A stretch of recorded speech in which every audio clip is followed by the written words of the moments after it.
तो खिदमत के नजरिए से जो उठता है, आला हो अदना हो, नजरिया खिदमत का हो तो सब काम बन जाते हैं। तो बात बहुत लंबी है, इंशाअल्लाह ताला किसी दूसरे अजलास में करेंगे।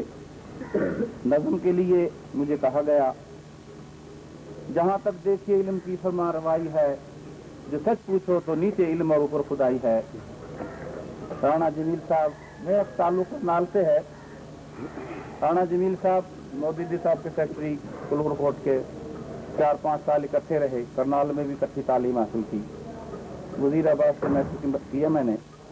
अल्हम्दुलिल्लाह मुल्तान मशहूर है कि राजपूतों का गढ़ है। रकबे का टुकड़ा फिरोजाबाद में मिला, लेकिन मुझे बचपन से अशआर का शौक है, चाहे नातियां हों, चाहे दुआइयां हों, चाहे नबी पाक की सनाखानी। बड़े लिखे लोग बैठे हैं, अशआर में बहुत बड़े मजमून, बहुत किताबों को समेट कर एक चंद सत्र में आ जाए। जो शय की हकीकत को न समझे वो नजर क्या, बेमौजज़ा दुनिया में उभरती नहीं कौमें, बेमौजज़ा दुनिया में उभरती नहीं कौमें, जो ज़र्ब कलीमी नहीं रखता वो हुनर क्या। जैसा कि हमारे पहले मौजूदीन ने ये जिक्र किया कि हमने एक कॉलेज में RSO बनाई है, तो इसको RSO को साहिब सदर मुअज़्ज़ज़ हाज़रीन जलसा और राजपूत बरादरी, कि जहाँ कोई भी मीटिंग हो तो 164 टैनार में होती है। इसके अलावा बेशुमार ऐसे चकूक पड़े हैं, आर्या नगर है, हनुमानगढ़ है, इसके अलावा 90 टैनार है। बेशुमार ऐसी जगह हैं जहाँ पे जनाब राजपूतों की अक्सरियत है, लेकिन किसी को ये शर्फ हासिल नहीं है। इसकी मुबारकबाद का मैं मुफ्ती राव खुर्शीद साहब को समझता हूँ कि हमेशा उन्होंने इनिशिएट लिया है, हमेशा इस कौम को मुत्तहिद करने के लिए उन्होंने अपनी तगोदो पूरी हिम्मत से कोशिश की है, लेकिन उसके बावजूद भी हम आज तक मुत्तहिद नहीं। दूसरा, मैं रुपया साल के बाद चंदा भी देना डूबा था। किसी ने सवाल उठाया कि लोग नहीं आते, हाजिर नहीं होते क्योंकि और ऐसा मांगते हैं। तो हम एक जो हमारी जो तंजीम बनी हुई है ना, अंजुमन राजपूत का जिला खानेवाल, ये उसके नायब सदर हैं जी, उसके सदर भी हैं, सेक्रेटरी भी हैं। उन्होंने कौन सा टाइम दे दिया जी? यानी ओहदेदार तो है सारे, लेकिन टाइम किसी के पास नहीं है। मेरी तो एक तजवीज़ है जी, सीधी सीधी सी, ऐसे तो किसी के पास भी नहीं है टाइम। आप यहाँ जितने आदमी बैठे हैं 10 आदमी आएगी, कुरान शरीफ पे रखें हाथ, दिन में एक हफ्ते में एक दिन, आधा दिन, 2 दिन टाइम दे सकते हो, आए टाइम दें बरादरी के लिए।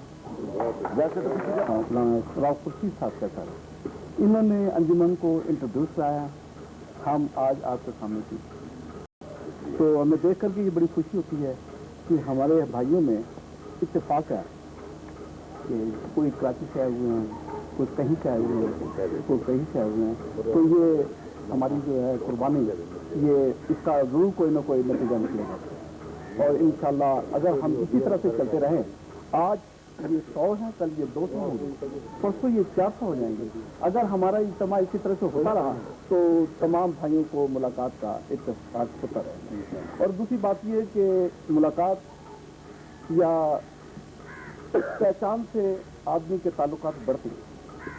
अगर हम एक, जैसे कि हम मुजफ्फरगढ़ में पढ़े हुए हैं, हमें इस तंजीम का कोई पता नहीं, तंजीम के मतलब पता चला तो हम लोग हाजिर हो गए। तो ऐसे ही अगर हम मिल करके दिया खानेवाल से क्या अपना सारा क्या साहिब सदर मेरी बरादरी के बुजुर्गों और दोस्तों, अस्सलाम वालेकुम। बातें तो बहुत अच्छी हो चुकी हैं। मेरी एक छोटी तजवीज़ है, अगर बरादरी इकट्ठी हो जाए इससे खुशी की और कोई बात नहीं, पर इस तरह बरादरी इकट्ठी नहीं होगी कि 10, 20, 50 या 100 आदमी इकट्ठे हो गए, इजलास किया और घर चले गए, उससे तो कोई फायदा नहीं। आप यहाँ 20 या 30 आदमी की एक कमेटी मुकर्रर की जाए, जो जहाँ भी राजपूत बैठे हैं उन चकों में जाएं, वहाँ 10-10 या 15-15 यंग मैन लड़के जो बरादरी का दर्ज रखते हों उन्हें इकट्ठे करें। हर चक के अंदर ये कन्वेंशन की जाए برادری کے لیے. تو ایسی وجہ نہیں ہے اگلی برادری اکٹھی نہ ہو. اگر محنت کی گئی دل سے تو انشاءاللہ برادری اکٹھی ہوگی. باقی یہ ٹرائب وغیرہ کی آپ بات کر رہے ہیں, ابھی آپ میرا تعلق گوجرا سے ہے. وہاں میرا ٹیکسٹائل کا کاروبار ہے اور فیڈ مل ہے اور دیگر میرے کاروبار ہیں. روف رشید صاحب ملے تھے, انہوں نے اپنی ایسوسیشن جو تنظیم ہے اس سے